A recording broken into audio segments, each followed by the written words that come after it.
Hi friends from St. Martin, Susan Prinz here, and you just met, perhaps for the first time, my prayer buddy Zildjian, who went to seminary with me over 10 years ago. I want to talk to you today about setting up a home altar. It does look like it's going to be several more weeks, maybe longer, before we can gather in church again together. And so, given that we have Holy Week and Easter coming, I wanted to give you some other options that you could create in your own home. This is one of my favorite rooms in our house, and I call it my prayer and meditation room. It's a small hallway between outdoors and my home office, and I use it on a regular basis, on a daily basis, to start my day in prayer and in journaling and in study. So to talk about what might need to go into a prayer space, not necessarily a room like this, but even a table or just a small area in the corner of your house, even a closet if that's all you have. You might want to start with a cross if you have one.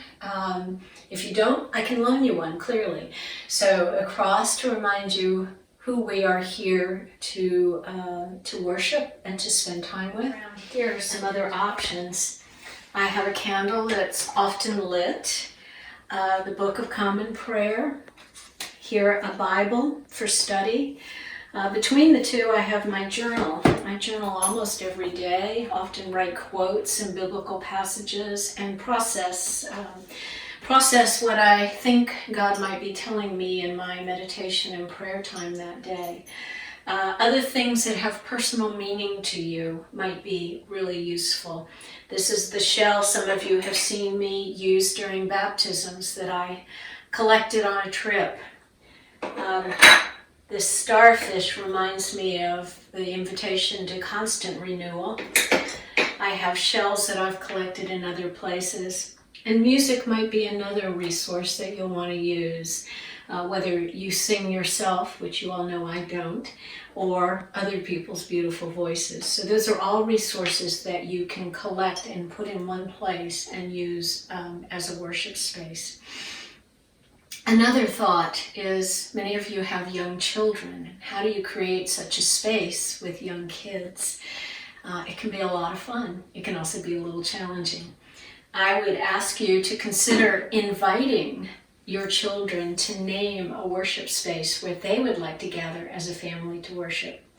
Now, this might lead you into some interesting worship adventures, like worshiping together on the bottom half of a bunk bed, or under your dining room table, or maybe in your backyard with the dog, and it's all good. Letting them choose a worship space can really help them engage more deeply in the experience of it.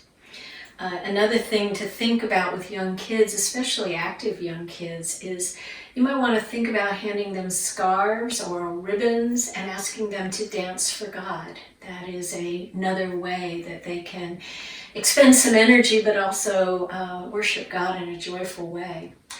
And invite your family pets to join in with that. Other things you can do with kids is invite them to bring their favorite book, whether it's a children's Bible or a storybook that talks about God, or a lesson that's important to them. Have them bring that into worship and share it and what it means to them. Another thing you can do with children is ask them what they want to pray for that day.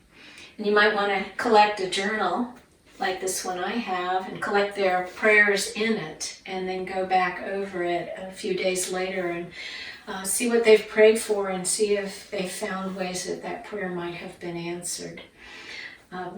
Some keys to worshiping with kids is be flexible, be calm.